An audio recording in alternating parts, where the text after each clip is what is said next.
Comic Book Hangover. It is Friday, and it's time for a Full Run Friday. Now, as I said yesterday with my weekly haul video that I did, which I'm actually recording this on the same day that I did my weekly haul video, which is why I still have the same shirt on. But that aside, I wasn't sure which run of books I was going to do, and was going through all of my boxes. I was looking at, Thor and Warlock Infinity Watch, Lady Death, Mars Attacks, all these books that I have a sizable run for. And I decided to do probably one of my favorite characters who doesn't get a whole lot of play. He has had a miniseries recently, but doesn't get a whole lot of attention otherwise. And so I whittled it down to showing off my full run for Marvel's favorite freelance peacekeeping agent. That's right, we're going to do Death's Head. All right, so now, granted, Death's Head has not had a whole lot of books over the years. He's been, he's made a few guest appearances here and there, and I'm going to be sharing a few of the guest appearances that I have, not all of them. But he also made his sort of full debut in the Transformers, the Marvel UK version of the Transformers. It was a magazine rather than a comic book. Of course, before then, as everybody knows that is a fan of Death's Head, the character actually made his print debut shortly before that in various Marvel UK books in a single-page story called High Noon Tex. And the reason for that was the character was created by the writers of the Transformers book is sort of like a throwaway character, but after they designed him and after they gave him his personality started coming through, the writers decided, well, he's worth more than just a throwaway character. And I guess the way that ownership and publishing rights and all that nonsense worked back in those days, if the character first appeared in the Transformers book, then that meant that Hasbro, who owns Transformers, would actually own the character and not Marvel, and they wouldn't be able to do anything with him. So to get around that, they decided to do this one page called High Noon Text that would appear a month or so before his debut in Transformers, and it would appear in various Marvel UK books like Dragon's Claws, that sort of thing. And then he graduated into he went from the Transformers, I think there was a Doctor Who appearance, and then I think after the Doctor Who appearance is when he kind of went into his own ongoing series. His first ongoing series, which actually really was only like a 10-issue maxi series, which is where we're going to start off here. So we debuted his first ongoing, his first issue one. To me, this is an iconic cover. Buy this comic and stay healthy. Yes, that's something else about him that made him interesting and unique. Was he would end most of his sentences with a question like yes or right or a. He also had a very dark sort of gallows sense of humor, and these are things that I always enjoyed about him. Plus, his design is just really, really sweet. So his initial run, there's Dragon's Claws. His initial run ran for 10 issues. And while the covers are pretty consistent and the covers are really nice, unfortunately, the interiors did not enjoy the same kind of consistency. There was, a few changes of artists. I think it was the same writer through the full run. I could be wrong, but it did get different artists, and the stories were kind of disjointed a little bit. And there's one that will never get reprinted, really. And that's because it's got Doctor Who in it. You can see the TARDIS right there. And the story was with this here, when Death's Head first appeared and he was in the Transformers book, he was huge. He was Transformer size, which, anybody knows Transformers are way larger than humans. He had his run-in with the Doctor, and the Doctor turned him into a human size. And ever since then, he's really hated the Doctor for doing that. And anytime, the very few times Death's Head has had a run-in with the Doctor, he's always tried to kill him because of that. This was actually the last issue that I needed to complete this run. It took me a long time to find this one. I don't know why it was so hard to get, but I remember being so happy when I finally came across it. And then an early appearance by Iron Man 2020. And this would complete his first series, his first ongoing series.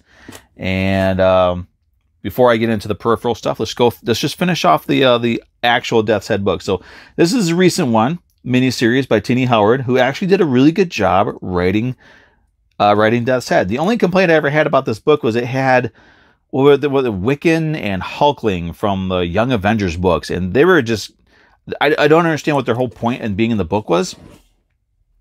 I also got the variant covers for this. They were connecting variants. This is issue 2, sort of an homage to to the original issue 1. But yeah, the story was really cool. It's just kind of like Death's Head in the modern age and how he really hasn't changed over the years and hasn't softened his stance or anything. It's also kind of a tie-in to the Death's Head 2 concept, which is going to be coming up here in a moment. That was the final run. That was the last variant cover. And this one's kind of cool because if you look at it, that skull that he's holding there kind of looks like, let's see if I can get this closer here, kind of looks like the head of Death's Head 2 a little bit. Just a little bit. All right. So that was that. And speaking of Death's Head 2, they brought him back in the 90s when big muscles, big guns, and lots of pouches were a thing. Death's Head 2, and this is where the original Death's Head sort of met his demise at the hand of the minion cyborg, which is this guy here, and he would eventually become Death's Head 2. There's a second printing for that one. And he would have another run-in with the Fantastic Four, who's fully aware of what Death's Head does, but really can't do a whole lot to stop him. And then it got kind of weird. They put him on this other planet. He sort of became a Robin Hood type character. It's very weird. And of course, he had the obligatory guest appearances. And of course, that miniseries was really popular back in the 90s, so he graduated to an ongoing series. And of course, when you have an ongoing series, there's certain characters that always have to guest star. And of course, one of those characters is going to be Wolverine. And he brings the X-Men along with him because, the X-Men could use all the attention that they can get.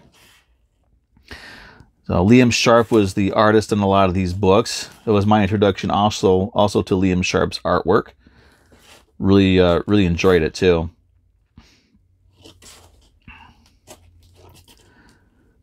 And again, this is another one of those series that started off pretty strong. I mean, as far as like the 90s go, but then it just kind of went into some really weird areas and arenas and just kind of fell apart. And then the art changed and it was just, I don't know. Some of the art was pretty solid, like this one here in the upcoming issue 16 was a pretty solid piece, but it was fairly inconsistent. It was almost like, he was popular, then as his popularity waned, Marvel UK really didn't know what to do with him and really didn't care to do anything with him.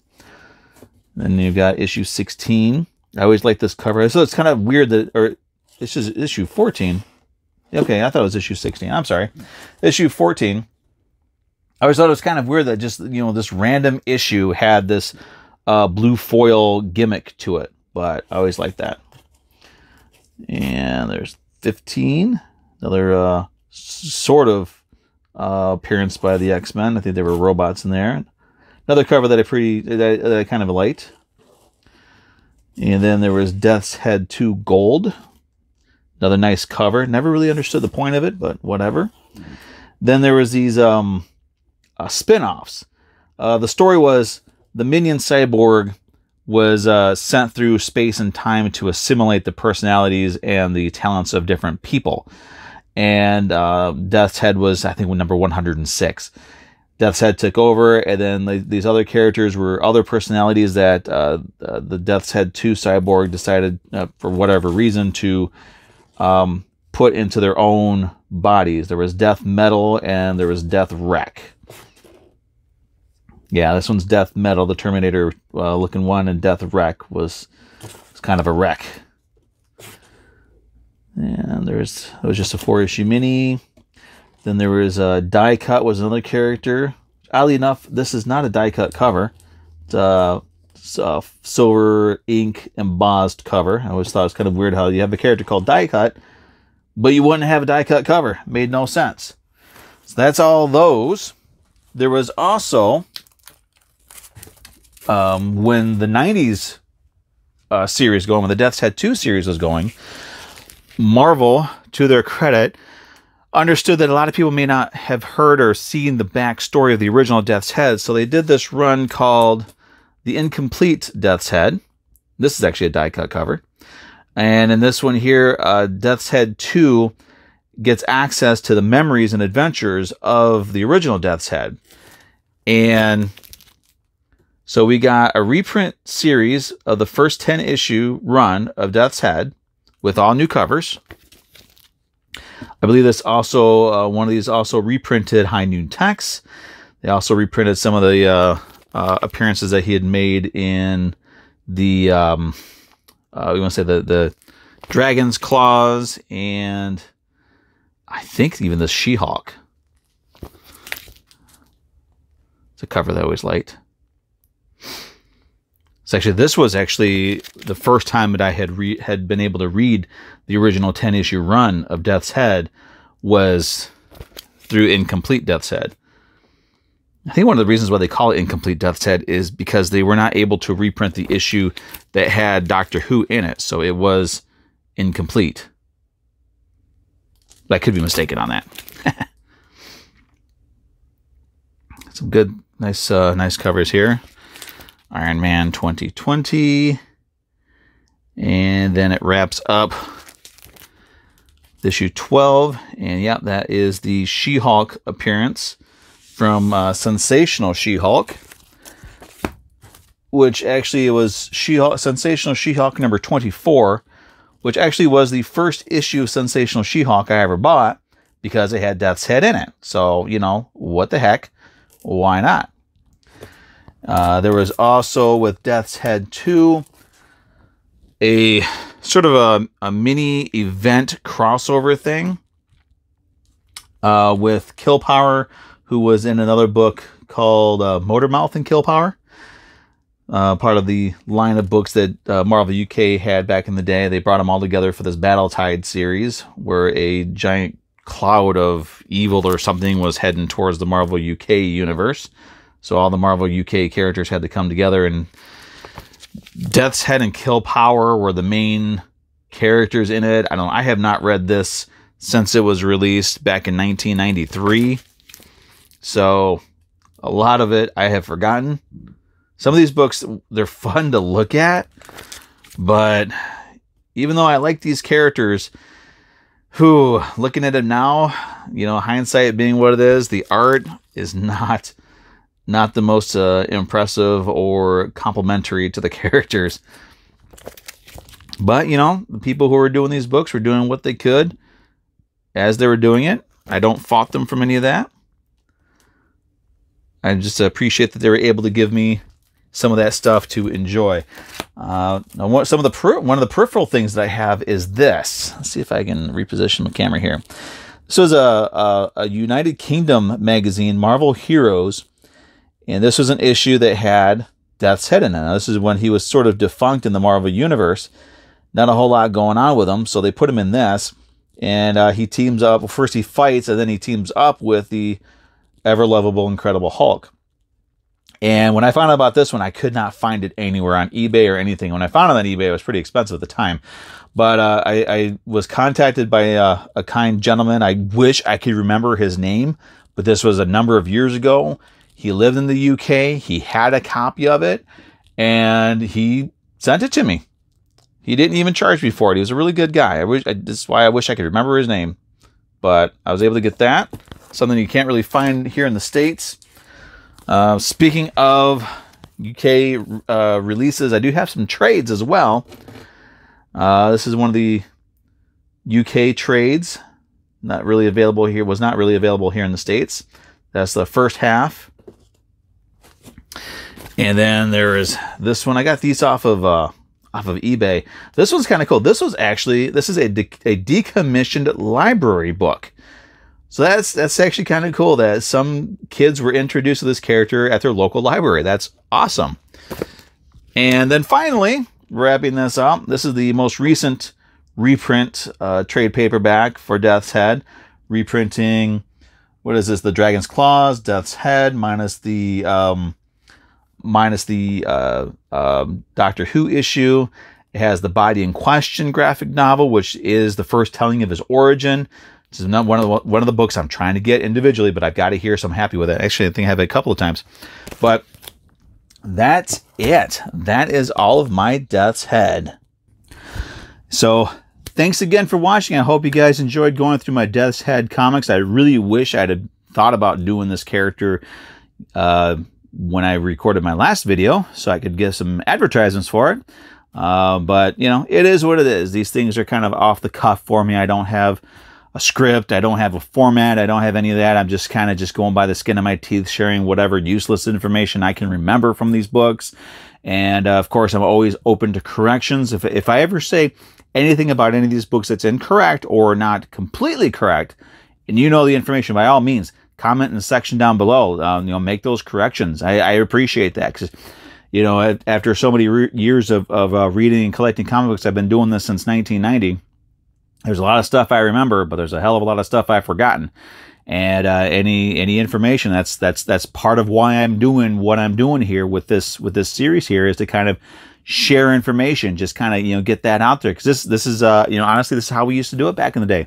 We didn't have the internet to look up this information. We would you know, go to our local comic shop or you know, gather around with the friends that collected comic books, and we would, you know, share our favorite stories and share information and just have a good time with it. So that's one of the many functions of this video series. So that said, thanks again for watching. I hope you enjoyed it. I hope you enjoyed my run of Death's Head. You know, tossing in the trade paperbacks, I don't know if that's something I'm going to do on a regular basis or not.